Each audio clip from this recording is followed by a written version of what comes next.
अध्यात्म विज्ञान कोई धर्म या संप्रदाय नहीं है, ये स्पिरिचुअल साइंस है जो कुदरत के कानून पर आधारित है।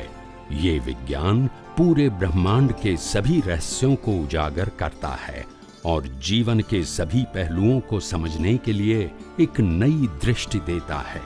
इसी को आर्ट ऑफ विजन कहते हैं, दुनिया को देखने की एक नई दृष्टि, जो अध्यात्म विज्ञानी परम पूज्य स्वामी श्री कमलेशानंद जी के निर्देशन में सनातन सत्य का अनुसंधान कर हमारे जीवन को प्रकाशित करे।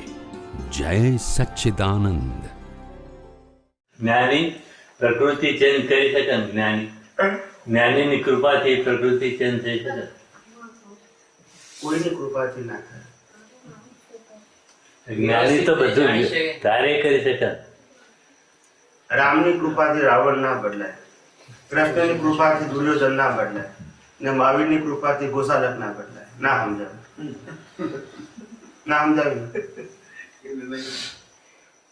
બોલતા નથી। બોલો વાંધો નહીં, બોલો। એટલે એવું સાંભળ્યું મેં કે જ્ઞાની શું ના કરી શકે? જ્ઞાનીની કૃપાથી પ્રકૃતિ ચેન્જ થઈ શકે।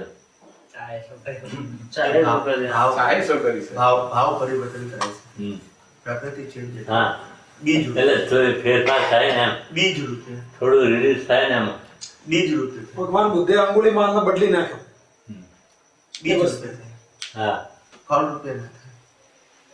બાકી તો નિમિત્ત હોય તો થઈ શકે, બાકી કશું ના થાય। પોતાની ભગવાન હોવા છતાં, ભગવાન એટલે આટલી ઉચ્ચ કક્ષાની પામવા છતાંય પોતાની વાઈફ ના બદલી શકે। વાલિયામાંથી વાલ્મીકી ઋષિના હા, પણ નિમિત્ત છે ને, તો નિમિત્ત હોય તો બદલી શકે, સ્વતંત્રતા નહીં। શું કીધું? સ્વતંત્રતા કોઈ જીવ પાસે નહીં। બધા એ તો છે, તો બદલી ના નાખે બધાને, તો કેમ ના બદલે?